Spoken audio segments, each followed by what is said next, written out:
2025 সালে এসে যারা এখনো কন্টেন্ট মনিটাইজেশন পান নাই, তো আজকে তাদের জন্য এই ভিডিওটা। লক্ষ লক্ষ মানুষ 2025 সালে কন্টেন্ট মনিটাইজ পেয়েছে, কিন্তু আপনি পান নাই। তো আপনার জন্য আজকে এই ভিডিওটা।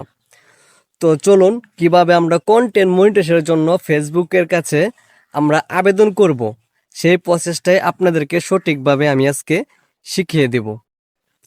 তো তো প্রথমে আমরা চলে যাব ফেসবুক অ্যাপসে। ফেসবুক অ্যাপসে আসার পরে দেখেন উপরে ড্যাশবোর্ড বলে একটা চিহ্ন আছে। তো আমরা ড্যাশবোর্ডে চাপ দেব।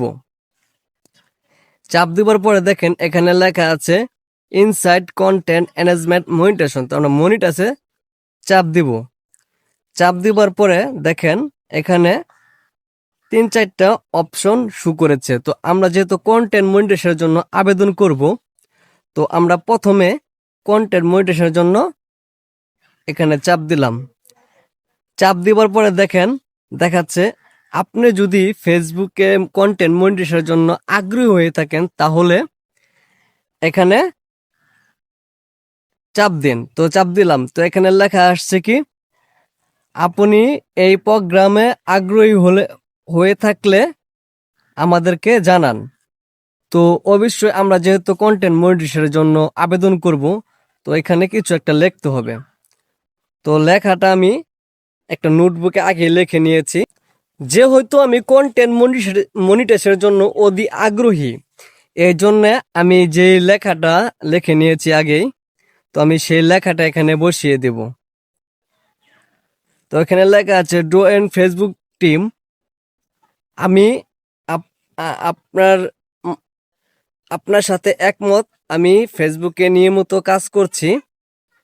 তো এরকম একটা লেখা ইংলিশে লিখে তারপরে এখানে জমা দিতে হবে। তো এই লেখাটা আমি অবশ্য ফার্স্ট কমেন্ট বক্সে দিয়ে দিব। আপনারা সেখান থেকে আপনারা আবেদন করে দিবেন। বাস, ফেসবুকের কাছে আমি আবেদন ফর্ম জমা দিলাম। তো ফেসবুক আমার এই পেজটাকে যাচাই বাছাই করবে। যাচাই বাছাই করার পরে যদি তাদের মনে হয় না আমাকে কন্টেন্ট মনিটাইজেশন দেওয়া উচিত, তাহলে অবশ্যই তারা আমাকে কন্টেন্ট মনিটাইজেশনটা দিয়ে দিবে। তো এখানে ছিল আজকের মতো এই পর্যন্তই। তো আপনারা সবাই ভালো থাকবেন, সুস্থ থাকবেন। আগামীতে ভালো একটা টিপস যাতে আপনাদেরকে দিতে পারি, তো সবাই যারা আমার পেজটাকে দেখছেন সবাই পেজটাকে ফলো দিয়ে রাখবেন। আর যারা ইউটিউব চ্যানেল থেকে দেখছেন সবাই চ্যানেলটাকে সাবস্ক্রাইব করে রাখবেন। ধন্যবাদ।